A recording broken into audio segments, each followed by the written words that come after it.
Ndakumbira shumba, ona kanda kutenderere. Wati pagwara reupenyu.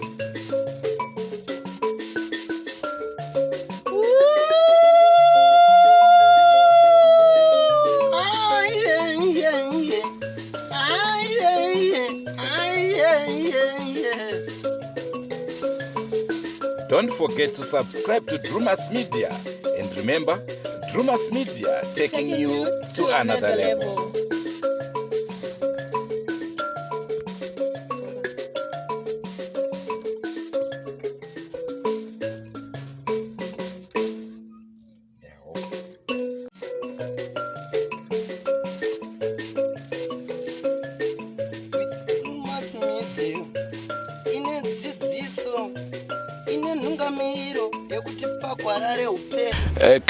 Kazwai muri yeZimbabwe kusangana zvakare kwatiri kuita mune chimwe chirongwa nhasi rarimwe zuva.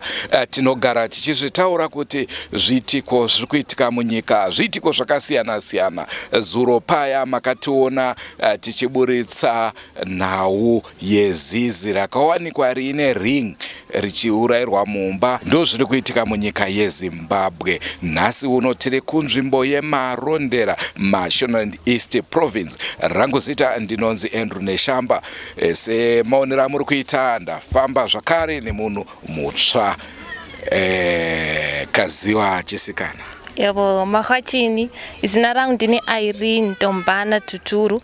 Nasi tiko kumarondera jiro teve tiko kuseke tiringa indau kwayo kune an hour yakawanikwa yave ine ring ya 10 yakawanikwa vakaibulaya and vakaenda kune imwe ndau vakatibuza futi kuti tizhe tivancedise. And nhasi tikoyo kuno kumarondera tine imwe nyaya ya 10.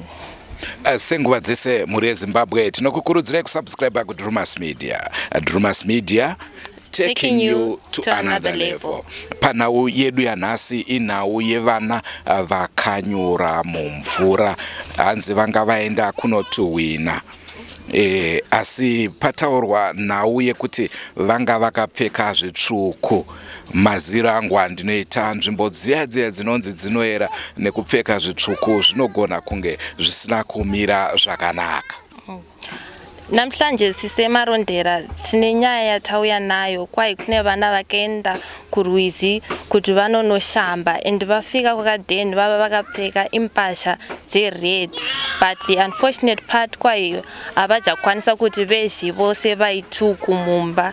So ndiyo nyaya ya10 yativiga kuti tibuyeyo pano.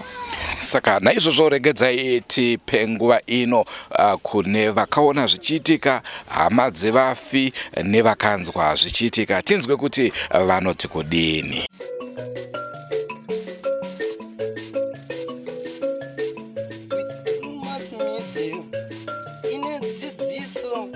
Sawanani muli yeZimbabwe, namhla sisemarondera sihlangane ngendaba ezibuhlungu. Thwakula abantwana abafele emfuleni abagalulileyo, njalo laba abantwana bebeyi2, omunye befuna ukuncedisa omunye ukuthi aphume emfuleni kwagcina sebegalulile. Lezi izindaba ezibuhlungu kakhulu, njalo sicela ukuthi linakekele abantwana, libakhangele mabesiya emfuleni ngoba indawo dangerous kakhulu. Besicela ukuthi njengabazali likhangele abantwana.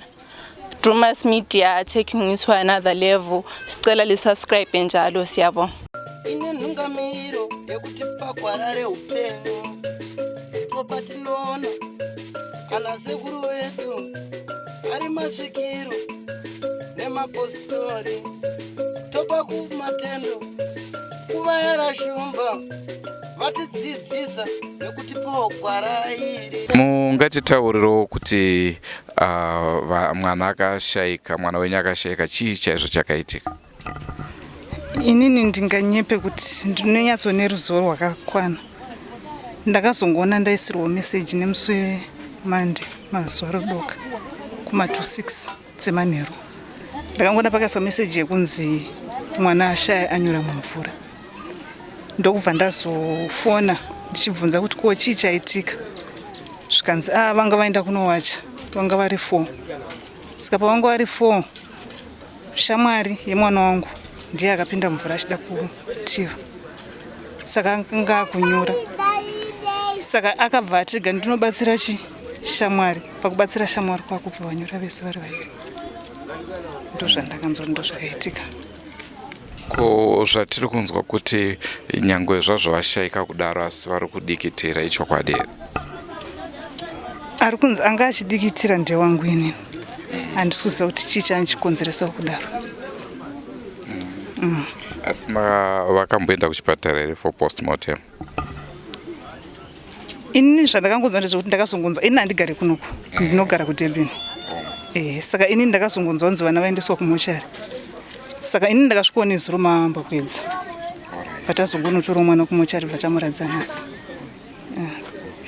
Tokumbira mutitsanangurirawo kuti chii chakaitika kumwana. Ini chandoda kurangarira ndechekuti mwana uyu vanga vane mazuva vachingoda kuenda kurukova kunowacha. In fact ini naindodza nyaya dzekuti ari kunowacha. Asi musi iwoyo chandiri kunyatsorangarira ndechekuti ndiri kubasa. Ndakazoita zvekutonzwa. Vanhu vakutonditsanangura noti makuseni ndakatomuona. Masikati ndikatodzoka ndikanzwa zvinzi ari kuoma. Kuma4 ndokwandikuranga ndakatozozvinzwa kwa kuma past 4 ndiri kubasa. Vanhu vakutonitaura kuti hanzi imi muri kuziva here kuti zvandanzwa mazvinzwawo here kuti muzukuru wenyu anyura. Saka ndongwadza ndakabuda ndikamhanyawo kurwizi. Ndakasvika kwato nevamwe vanhu vanga vabva kumabasa vari kurwizi ikoko.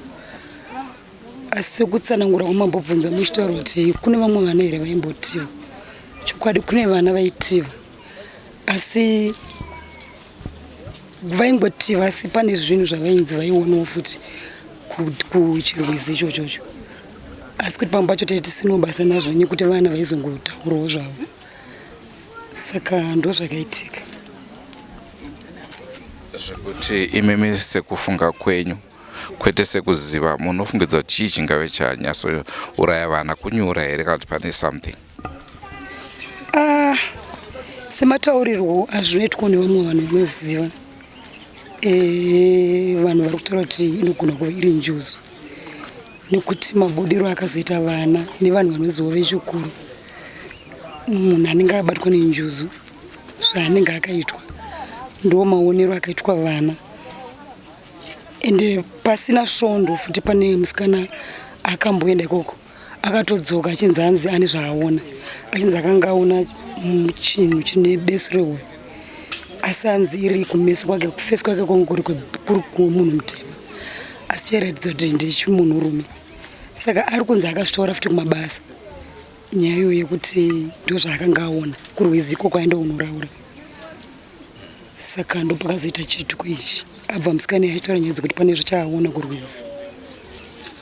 Ari panapa here musikana iyi? Anogara aripo Serbia. Ndi Serbia. Anogara kumusoro. Ndiye akakwanisa kutsanangura chinhu chaakaona ichocho. Bosi pakabasitori newiki ataura nyaya iyoyo. Tanzwa kuti ndiwe wakaona zvichiitika, chii chakanyatsotora nzvimbo? Takaenda kurukova nanaPriti taiva tiri 4. Saka takatakura majezi ered ebhora. Saka patakasvika ikoko vasikana vakati vada kudhigida. Ndopavakabva ndopatakabva tachinja bva tapfeka majezi ered. Vatakabva ngatiite sengatore mafoto. Vandatotanga tasevatora mafoto. Vati da kupinda nefoni pai mumvura. Chivandata ngaite sengaisare kunze. Saka vasikana vabva vapinda pai mumvura bva vatotanga kutodhigidha. Saka Priti ndopakati damburo chamunyurududu. Ndopakarova chamunyurududu achibva atobuditsa musoro wake. Vati munashetera kuno kuri bho. Saka munashetimu dzakatera ndopakabva atanga ngonyura. Uyu Priti achibva atongotanga kutongonyura vachiti vakanyura vakusaoneka ubva wabuda ubva wasvipa mvura. Ndopandakabva ndamhanya noshedza vanhu vakusaoneka.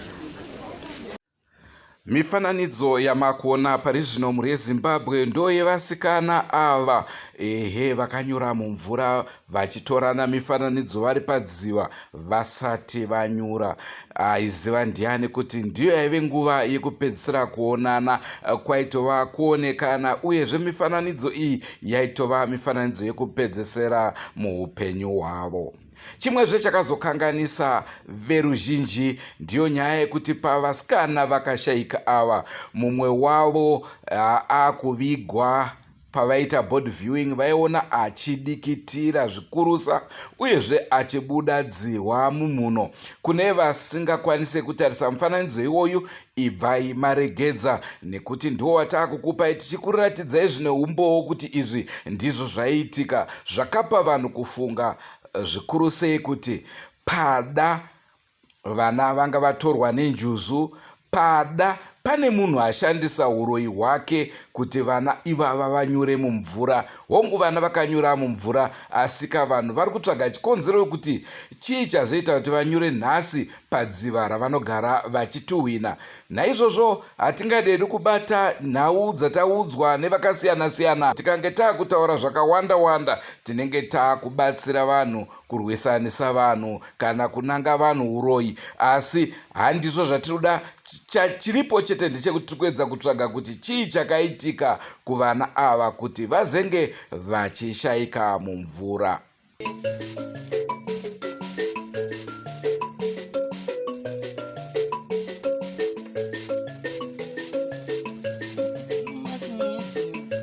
Ndiyo ine dzidziso, ndiyo inotipa isu gwara reupenyu.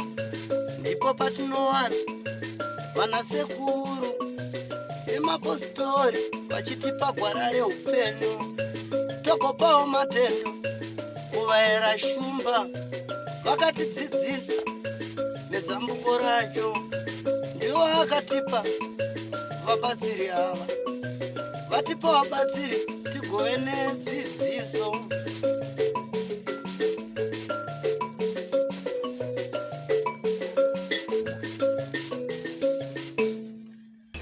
Tikutaura nhau yevana vakawira mvura. Kune mwana wangu yaitiwira mvura imomo, mudziva rakachakatira vana. Mwana iye akaona akapinda mudziva akapinda mudziva akaona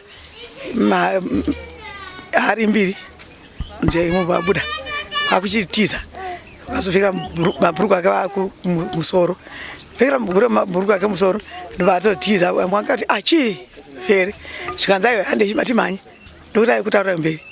Vasvika kuno vanoti fere chii, zvikanzi mama ndaona chi, pandati ndaita chamududu kupinda pasi, ndasvika ari mbiri dzinorevei, ndikati mvura, zvikanzi ndikati mwanangu siyana nazvo, ndovatosiyana nazvo. Right, vasikana vakuenda kumvura, vakati kune mukomana wangu vakati hatiende todzidza kutiwa. Mukomana anga akaramba akati handidi, iri pane zvandaura zviri mumvura imomo. Saka idziva raitozikanwa kuti harina kumira zvakanaka. Ndizvozvo. Asi sekufunga kwenyu imimi chii chakaitika kuvana? Nekuti dzimweni nguva hari pamwe kunogona kunge kwakaenda mapositori vachiita minamato yavo vosiya hari imomo. Munofungidza chii chakaitika kuvana? Ipapo mai hatizive nekuti murumbu akapinda akataura kuti iye ndaona big fish. Ani? Murungu paakapinda mvura akati ndaona big fish. O murungu wepanapa? Achibudisa vana. Oh. Ehe. Okay. Ehe. Ndipo patinoona anasekuru vedu ari masvikiro nemapositori, topa kumatendo kuvaera shumba, vatidzidzisa nekutipawo gwara iri.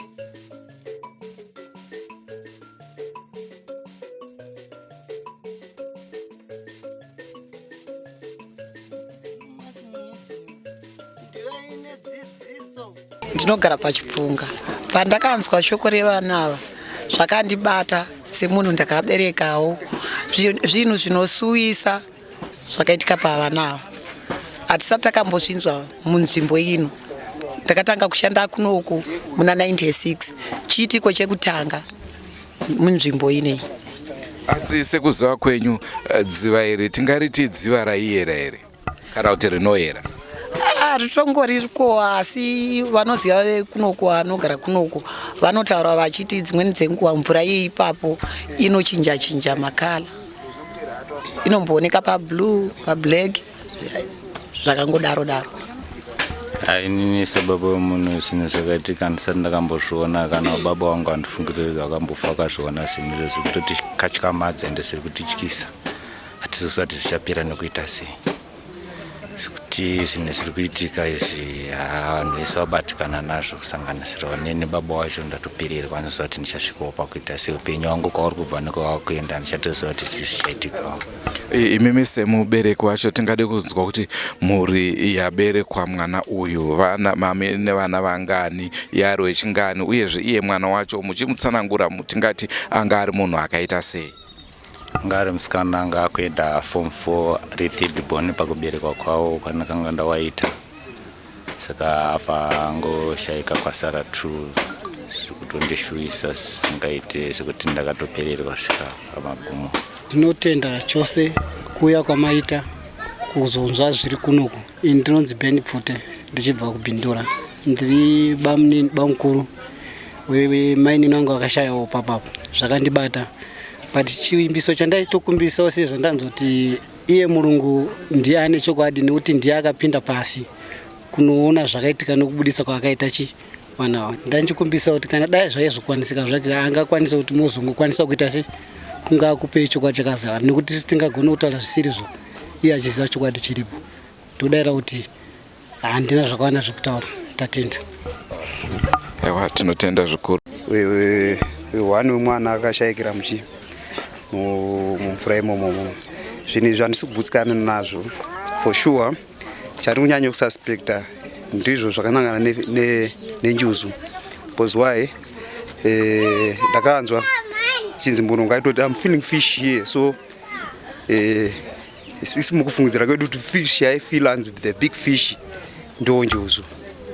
Saka chishamiso chacho hachinombomira zvakanaka. Totarisa kuti hapane chivanhu chiripo chinoenderana nezvana njuzu mbichana. Because ofunga kuti vana vakazochemewa, but mukukura taiziva kuti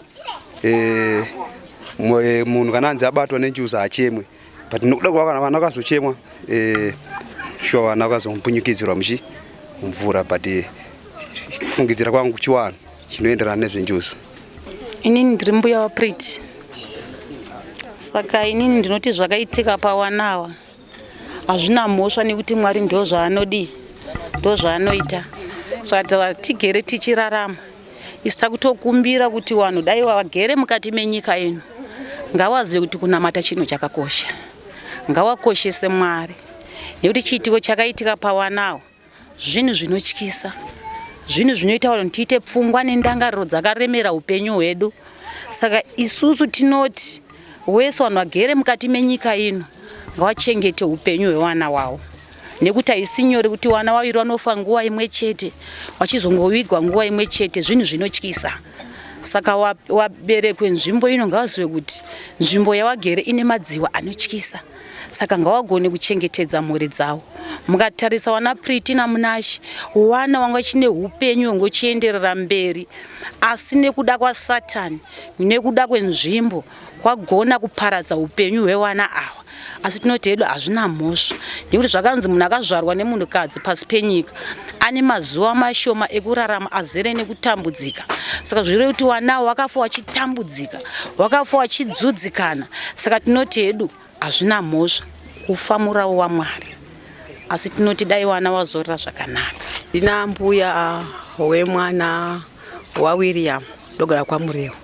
Tangozvinzwa kunzi mwana wanyura mvura kubva tauya nezuro. Saka takasvikira kuMarondera, ndisi takantora wana mumochari. Wana awa waita fanika wana wasina kufa, kwanga watori wana, kwanga watori fresh zvavo. Takatakura wana edu tikaenawo kuno, asi zvinorwadza ndezvekuti wana awa wana wadiki, zera racho wedu riri kurwadza. Kana izvozvi kuti muzvitarisa kuti shuwa apa iri iguwa nezera ringe riine wana iwawo hazvisi kumira zvakanaka. Kana ndega ndakadai ndikunzwa kutya nezvezvine wana iwawo, asi kutaridza kuti wana awa wakashaya ezvetakuita chirungu zvekudekeke kare kane wanoziwa nezvezvemvura. Dai wana awa wasina kutanga kuchema, wakamboedza kuti waona kuti risiri chokwadi rinongoripwa, waiwedza kumboona kuti wofamba woita sei nguva yakabuda wana, nekuti wana awa wana akapinda, wana akazontora mumwe wani pauti cheki ndotera mumwe wangu ndopakazosvika kuti uyu mwabva adi futi abva wazobatana vana vachibva wafa. Saka zviri kunzi 1 ndiye atanga kutsvagwa achionekwa. Uyu akatera mwashuro uyu akanonoka kuwanikwa akaburiswa ndandisipo asi kunzwa. Asi ndogara ndakataura ini ndiri mudunhu rine remamangwende ruko urwu runoyera urwu rwizi ruri kunokuru runa kudhara rune munhu akafira imo mwainzi wanyamita wakapinda newana wairi nengoma dzawo 2 mudziwa watadzirana newaroora wawo. Saka rinotori nenjuzu zvekuti mvura iyo isu tiro kwamukarakate totorochera mvura tine zero ratinochera mvura yoti takukumbira mvura nguva yezhizha tonondo anochera mvura unodira dziwa riri kumusha kwawo richiwa chinodira imomo tokumbira mvura yonaya. Saka rwizi runorema urwu. Saka atina kuramba kugutsikana nekuti injuzu nekuti kunzi Murungu akaona hove hombe ngerimo mukatimo. Saka ndoti ndikurwadziwa nekuti wana wafa hawana mhosva vasati vakura vasati vaona chavakaona kana chavakatadza zviri kurwadza kuti chengetedzai wana ende chengetedzai rukowa pasaende vanenda nesipo mumbopaeresawo rukowa rune vanhu vacho rune waridzi waro.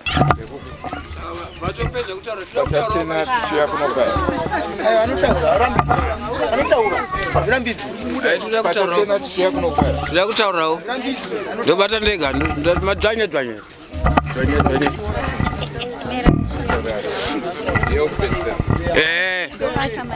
bata ini ndinokumbirawo imimi mauya ndinorwadziwa nevanasikana avo ndotaura ndinorwadziwa nevanasikana tu avo nokumbirawo kana miwe ZBC kana nekwamabvo kwese nyange vamunangagwa kuti vambotigirawo nzvimbo ino vanofara kuva vachitibatsira kuti timboonawo kuti panapa chii chiri kuitika. Vatirasikira vapi ava kwete zviri kungoti mozoenda modididi tibatsirei kuti tionewo kuti chii chataita kuti vana varasikirwe neupenyu. Ndatenda zvangu unganyime mupururu mushauna harangero tokumbira kakune mina emdzimire maberekana amutina pururu kana emukanya ndabva kusafoko musemandi kumakuseni ndakairika ndakufonerwa nemuzukuru wangu zvichinzi wana waba mutsotso vari true neshamwari wanyura. Ndakanzwa kubatikana zvikuru ndiri kukasino ndakashaya ndoita sei ndakarwadziwa. Chipiri kuseni ndakamuka ndikafamba netsoka kuuya pano ndichinaiwa nemvura. Svika nhasi ndiripo. Chokwadi wanawa pawaitambira nezuro tongoti ndine zuro pakarema inini nezuro ndakaenda ndinombonzwa kuti ndine mudzimu wenjuzu chishi asi handizvibhilifi kuti ndine mudzimu wenjuzu but ndinozviona kana ndasvika padziwa pane zvinoitika pandiri ndofarira kupinda mvura zvokuti kuti ndobva kuno chimhanya nokusvika nchiti chupu kana ndakarara.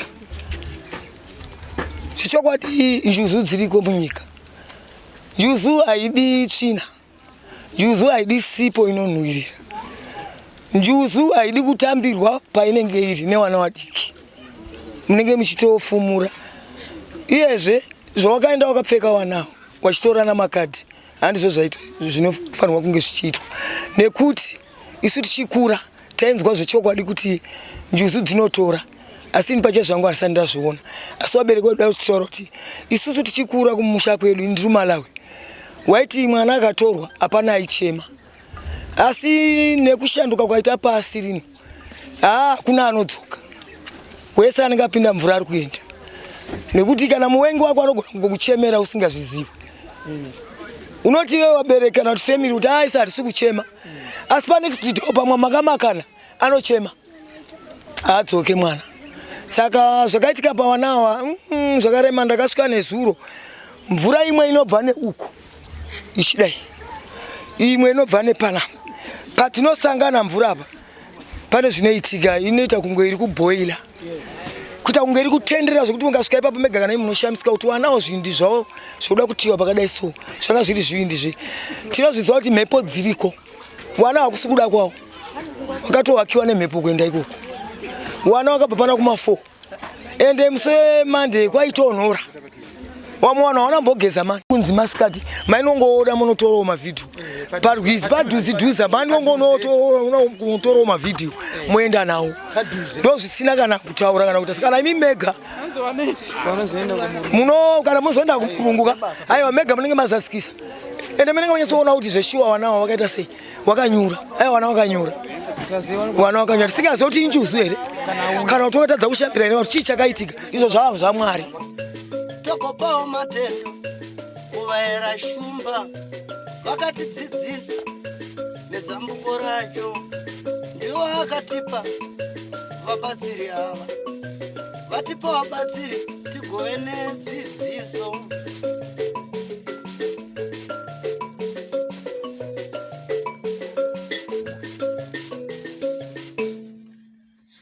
unganyime mpururu mushauna harangero tokumbira kakunemi naye mudzimire mabereka ana amutina mpururu kana mukanyayo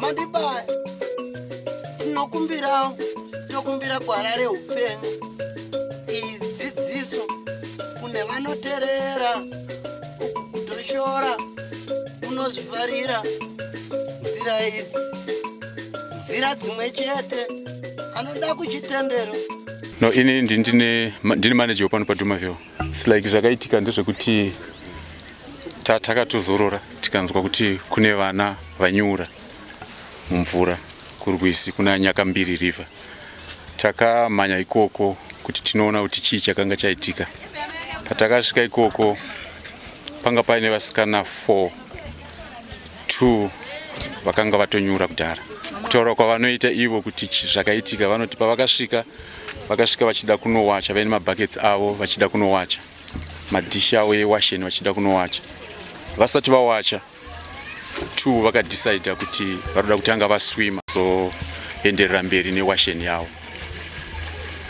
vachingosvika vakabva vatopinda mumvura ndobva vakutoswima vachiswima kudaro ndipo vakabva vanyura mumvura pane vakanga vachipfuurawo pana mai vakanga vachipfuura ndo vakauya vachimhanya vachiscreama vachiti vana vanyura mumvura saka patakanzwa that noise tese takabva tamhanya takananga kurwizi kuna Nyakambiri kuti tinonzwa kuti tinoona kuti chii chakanga chaitika isu vamwe hatigoni kuswima takangosvikomira unonzi kuchi Nyakambiri river patakasvika ipapo isu vamwe hatigoni kuswima takangosvikomira tobva tashaya kuti tingabatsire nzira ipi vamwe varume vatinosenza navo pano vakauya vakasvikobvisa hembe vakapinda mumvura vakaedza kutsvaga mvura kuti vangakwanise kubatsira vana kusvika taona kuti hapana kubatsira kwavakanga vakuita nekuti vakanga vakutonyurawo tobva tazovati no vakomana kubatsira kwamaita kwakwana budai mumvura tione kuti tingaite sei futi ndakamhanya nekukurumidza ndikanodaidza murungu akauya murungu asvika varungu vanoziva kuti mvura inofamba sei akaburitsa munashe akamboedza kumuita first aid akamboedza kumuita zvaanoziva zvingabatsire but akabva angoripota kuti hapasina munashe anga ashaya asiya munashe akadzokera mumvura zvakare ndobva atanga kutsvaga Priti akatsvaga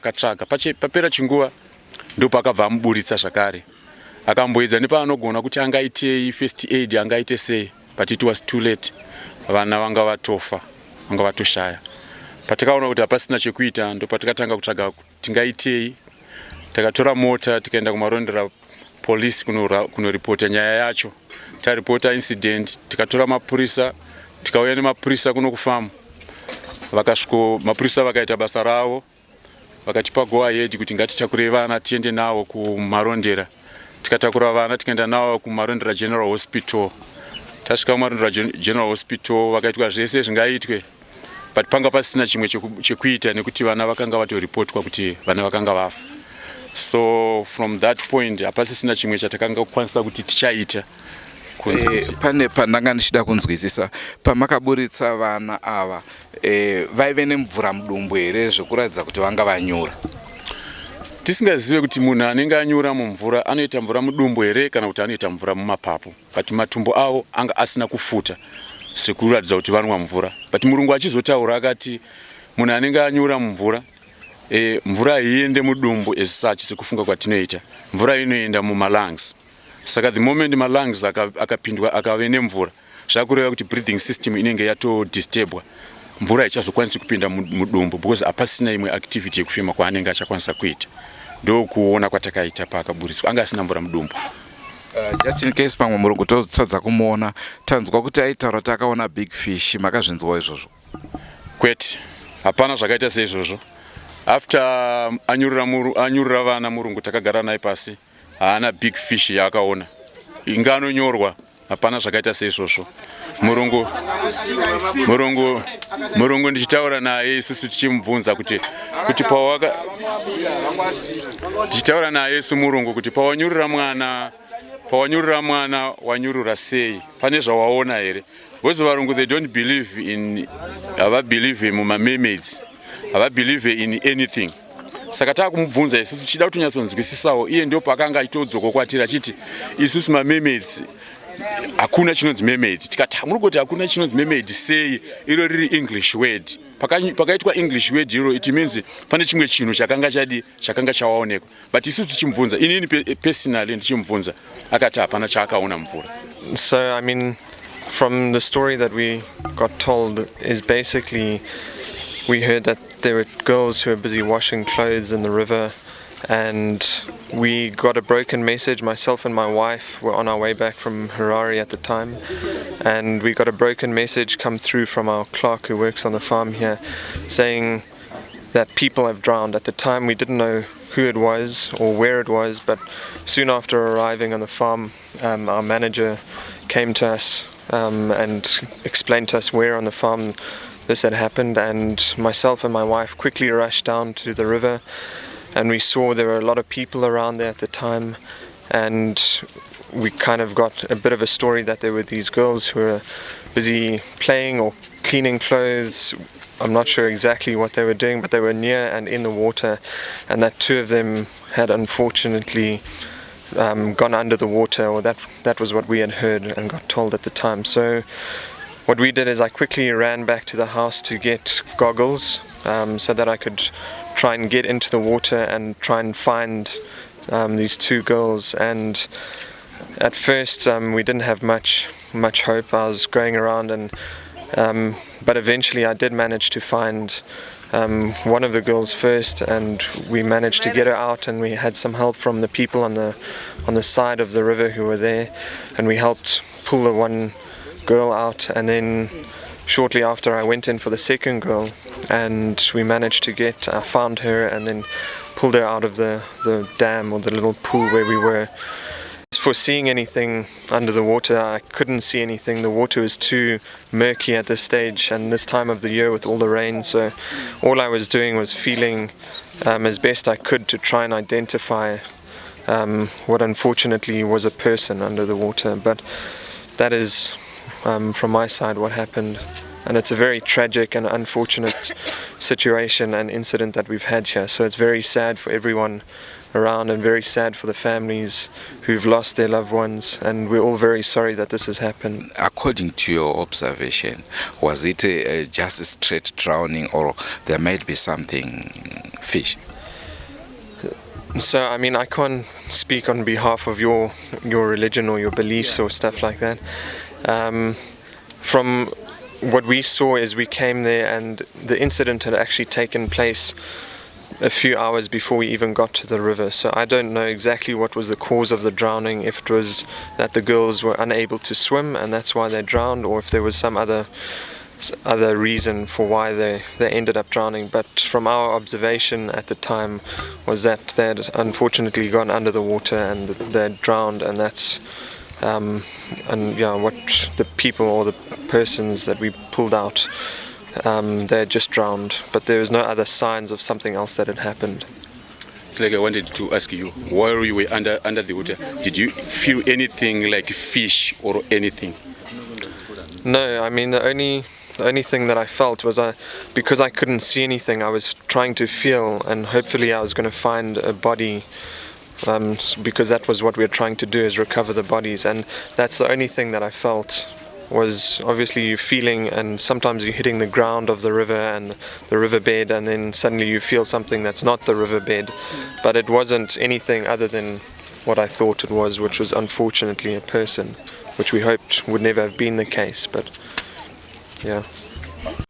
Ando nhau iripo muri yeZimbabwe, naizvozvoka mibvunzo inoramba iripo zvayo. Chinonetsa ndechekuti ngatiti rufu rwaMwari rwakatora vana ava, ko mwana akuvigwa aigozodikitira nekubuda madziwa sei? Ngatiti injuzu dzinenge dzatora njuzu mwana zvekuzodikitira izvo handifunga kuti zvinoitika maziviro mushure mekunzwawo nevanhu, maziviro atinoita haangazodikitira achidaro, zvichigona kureva kuti inogona kunge iri mishonga zvakare inenge yakakonzeresa chiitiko chakadaro. Naizvozvo isusu tiri venyama hatina zvatinoziva, asi ndonhau yanga iripo mhuri yeZimbabwe. Mhuri yeZimbabwe nhau mainzwa inhau inosuwisa, inhau inorwadza zvikuru sei kana tichirasikirwa nevana vachiri vadiki vatinenge takatarisira kuti ramangwana ravo rakajeka. Mhuri yeZimbabwe sezvamavona kuti tashayo pano, tavona tarira, and azvitova zvinhu zvokuti tinoda kuti tinde everyday tizivona, but teshayo pano tahwa kuti vatini, and it's so sad kuti timuwirira tijavona vana vatini. Zvinorwadza zvikuru. Zvisinei, ndo kutonga kwaMwari, ndo nzira yedu tese tichatevera inguva chete. Senguva dzese tinokurudzirai muri yeZimbabwe kusubscribe kuDrewmas Media. Drewmas Media, taking you to another level. Ngatisanganei mune zvimwe zvirongwa. Goodbye my friends. Goodbye my friends. Wakamboonana tichazoonana nerimwe zuva, hama dzangu. Goodbye my friends. Goodbye my friends. Wakamboonana tichazoonana nerimwe zuva, hama dzangu. Ini ndokwenda kubasa kwangu. Iwe makiwe mkaranga.